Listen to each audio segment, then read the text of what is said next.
Are you feeling overwhelmed by conflicting financial advice? You are not alone. With 65% of people stressed about money, it is clear that we need a fresh approach. Here's the truth. Financial success isn't just for the elite. It is about making smart choices with what you have. Did you know that about 88% of millionaires are self-made? Or that the average millionaire invests more than 20% of their income every year? Meanwhile, 48% of Americans carry credit card debt. These statistics reveal both opportunities and pitfalls in our financial landscape. In this video, we will explore strategies that work for everyone, regardless of income, showing you how to invest on any budget and turn financial obstacles into stepping stones. Let's get started. First things first, let's talk about budgeting. Now I know what you are thinking. Budgeting, boring. But hear me out. Budgeting isn't about restriction. It is about creating freedom.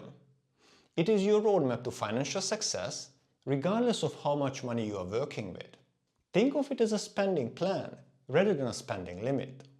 According to a survey, 56% of Americans said that they would not be able to cover a $1,000 emergency expense with their savings. Instead, they would need to put it on a credit card or borrow cash from family or from friends. The reality is that we are living in a paycheck-to-paycheck nation. This isn't just a low-income problem. It spans across all income brackets, and the solution is to have a solid budget. You can start by tracking your expenses for a month. While you are doing this, you might be surprised where your money is actually going. Once you have a clear picture, allocate your income using the 50-30-20 rule. Allocate 50% of your income for needs, 30% for wants, and 20% for savings, debt repayment, or investments, depending on your personal situation. Because this flexible framework can be adjusted based on your specific situation and on your goals. Remember, the goal of budgeting isn't to deprive yourself. It is to ensure that you are spending mindfully and aligning your money with your values and your goals. Whether you are making a minimum wage or six figures, a budget is your first step towards financial control. Now, let's tackle a controversial topic, and that is debt. We have all heard that debt is bad. While it is true that some forms of debt can be holding you back, not all debt is created equal.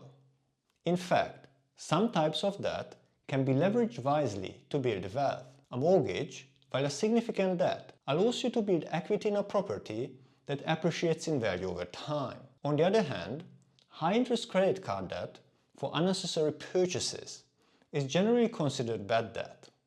The key is to distinguish between debt that helps you to build wealth or increase your earning potential and debt that simply costs you money. When considering taking on debt, always evaluate the potential return on your investment. Will this debt help you generate more income or build assets in the long run? Or does it simply cost you money? Speaking of credit cards, let's clear up another misconception. Credit cards aren't necessarily a bad thing. When used responsibly, they can be very helpful. The trick is to use them strategically for benefits, not as a way to live beyond your means. For example, many credit cards offer cashback rewards, travel points, or other perks as well.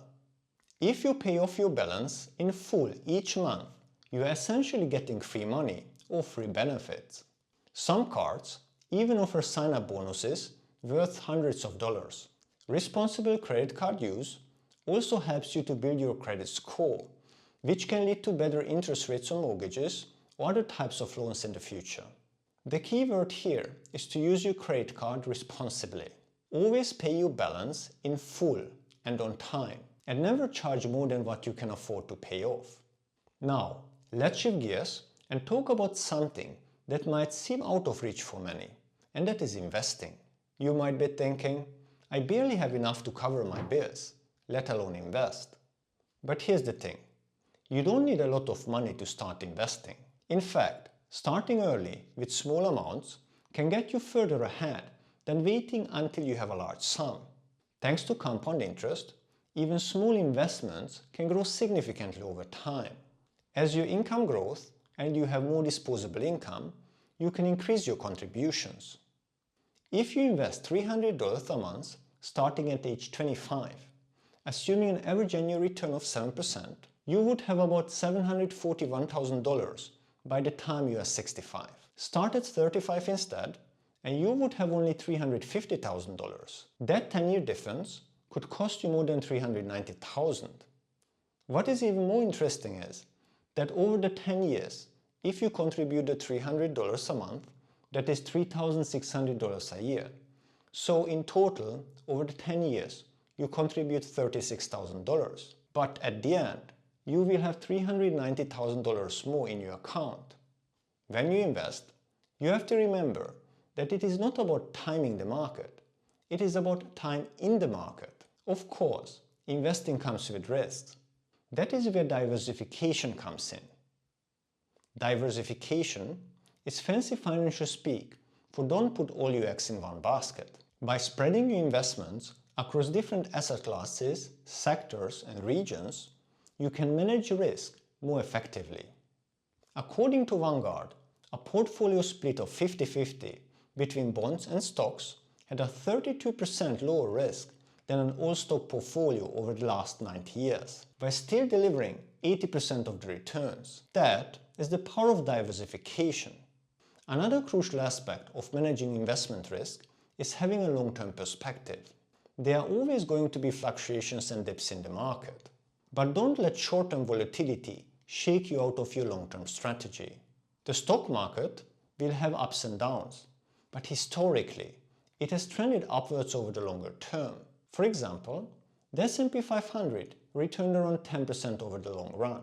This brings us to an important point. Wealth creation is often more about smart financial habits than a high income.